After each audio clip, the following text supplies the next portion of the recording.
नमस्कार मंडळी, स्वागत आहे तुमचं स्वामीमाऊली या चॅनलमध्ये। स्वामींच्या कृपेने तुमचा दिवस आनंदात जाओ हीच मी स्वामींच्या चरणी प्रार्थना करते आणि आजच्या नवीन व्हिडिओला सुरुवात करूया।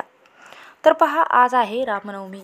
हा अत्यंत शुभ दिवस आहे। त्याचबरोबर श्री हरी विष्णू यांचा अवतार म्हटले गेलेला आहे श्रीराम। 17 एप्रिल वार आहे बुधवार, या दिवशी आहे रामनवमी। तर पहा, हा जो दिवस आहे श्रीराम यांना समर्पित असतो। त्याचबरोबर श्रीराम यांचा जन्मोत्सव म्हणून साजरा केला जातो। देशभरामध्ये प्रत्येक मंदिरामध्ये या दिवशी पूजाविधी केली जाते।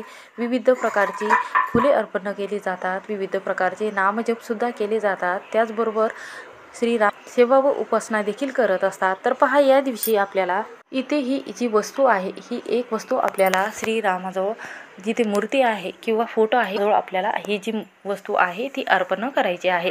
तर पहा, ही वस्तू अर्पण केल्यामुळे तुमचे जे 7 पिढ्याचे दारिद्र्य आहे किंवा मुलाचे लग्न कार्य होत नसेल किंवा भरपूर अशा काही अडचणी असतात, त्यामधून सुटका होण्यासाठी आपल्याला हे जो उपाय आहे तो करायचा आहे। तर पहा, आपल्या घरामध्ये एखादी संतान प्राप्ती होत नाही किंवा मुलाचे लग्न कार्य चांगल्या ठिकाणी जुळत नाही, त्याच पद्धतीने घरामध्ये भरपूर संकट असते, घरामध्ये आपलं जे मानसिक संतुलन आहे ते बिघडायला लागते, घरामध्ये पती पत्नीमध्ये वाद निर्माण व्हायला लागतात, घरामध्ये असे संकट यायला लागते की एकामागून एक झाले की एकामागून आजारी व्यक्ती पडायला लागतात, घरामध्ये भरपूर असं काही दुःख संकट असे घेरले जाते। तर या समस्येपासून तुम्हाला निवारण होण्याकरिता आपल्याला एक वस्तू आहे ही ते अर्पण करायची आहे। व अर्पण केल्यामुळे पहा, तुम्हाला तुमचे दुःख आहे किंवा संकट असेल किंवा घरामध्ये भरपूर कष्ट केलेले असेल, लग्न कार्य जमत नसेल, घराची मुलाची भरभरून प्रगती व्हावी, त्यासाठी आपल्याला हा जो उपाय आहे तो करायचा आहे। तर चला तर जाणून घेऊया उपाय कसा करायचा आहे। तर पहा, स्वामीमाऊली या चॅनलमध्ये नवीन असाल तर सबस्क्राईब करायला विसरू नका। असे नवनवीन व्हिडिओ बघण्यासाठी बेल आयकॉनला प्रेस करा। जेव्हा मी नवीन व्हिडिओ अपलोड करेन त्याचा नोटिफिकेशन सर्वात अगोदर तुम्हाला भेटेल आणि तुम्ही एक पण व्हिडिओ मिस करणार नाही। तर पहा, ही जी रामनवमी आहे ही चैत्र शुक्ल पक्षाच्या नवमीला आलेली आहे। अत्यंत शुभ दिवस आहे, वार आहे बुधवार। तर पहा, बुधवार जो वार आहे या दिवशी रामनवमी आल्याने अत्यंत शुभ दिवस म्हटला गेलेला आहे। या दिवशी आपण श्रीनाम या नामजपाचा अखंड नामजप चालू ठेवावा, कारण आज दिवसभरात जेवढी श्रीराम यांची सेवा व उपासना केली तेवढी आपल्या जीवनामध्ये संकट असेल, दुःख असेल, त्याचबरोबर विघ्न येत असेल, एकामागून एक विघ्न येत असेल ते दूर होत असतात। तर आपल्या हिंदू धर्मामध्ये असं म्हटलं गेलेलं आहे की मर्यादा पुरुषोत्तम भगवान राम यांचा जन्म याच दिवशी झाला होता, म्हणून आजच्या दिवशी म्हणजेच दरवर्षी चैत्र महिन्यातील शुक्ल पक्षाची नवमी हा हिंदू धर्माचा प्रमुख उत्सव म्हणून रामनवमी म्हणून साजरा केला जातो। भगवान श्रीरामाचा जन्म चैत्र शुक्ल पक्षाच्या नवमी पुनर्वसू नक्षत्रात आणि कर्क राशीत झाला आहे। रामनवमी देशभरात मोठ्या थाटामाटात साजरी केली जाते। त्याचप्रमाणे या दिवशी प्रत्येक मंदिरात श्रीरामाची विधिवत पूजा केली जाते। धार्मिक मान्यतेनुसार भगवान श्रीरामाच्या कृपेने माणसाच्या सर्व मनोकामना पूर्ण होत असतात अशी मान्यता देखील आहे। म्हणून या दिवशी आपल्याला रामनवमीच्या दिवशी खीर बनवायची आहे। खिरीमध्ये ही खीर तासभर चंद्राच्या प्रकाशात आपल्याला ठेवायची आहे। आता ही खीर पती पत्नीने मिळून नक्की खावी। हा उपाय केल्याने वैवाहिक जीवनात प्रेम वाढेल आणि जो दुरावा आहे तो सुद्धा पती पत्नीमधला कमी होईल। तर पहा, रामनवमीच्या दिवशी एका भांड्यामध्ये पाणी घेऊन ओम श्री हरी रामचंद्राय श्री नमः या रामरक्षा मंत्राचा 108 वेळा जप करावा। हे पाणी घराच्या कोपऱ्यात किंवा कानेकोपऱ्यामध्ये शिंपडायचा आहे। हा उपाय केल्याने तुमच्या घरातील जो वास्तुदोष आहे तो दूर होण्याकरिता तुम्हाला हा अत्यंत प्रभावशाली मंत्र आहे। हा पाण्यावर एका कलशाच्या तांब्यामध्ये पाणी घ्यायचं आहे आणि हा जो मंत्र आहे तो तुम्हाला म्हणायचा आहे। हे आपल्याला एक वस्तू अर्पण करायची आहे, ती वस्तू म्हणजे एक सुपारी। तर पहा, आपल्याला या दिवशी एक सुपारी घ्यायची आहे।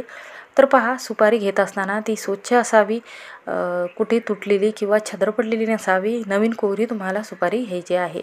व त्यानंतर तुम्हाला तांब्यामध्ये ही सुपारी ठेवायची आहे। व त्यानंतर जल अर्पण करायचं आहे, पंचामृत अर्पण करायचं आहे, त्यानंतर परत जल अर्पण करायचं आहे. आणि जी सुपारी आहे तिला हळदी कुंकू लावायचं आहे, फुले अर्पण करायची आहे, परत जल अर्पण करायचं आहे.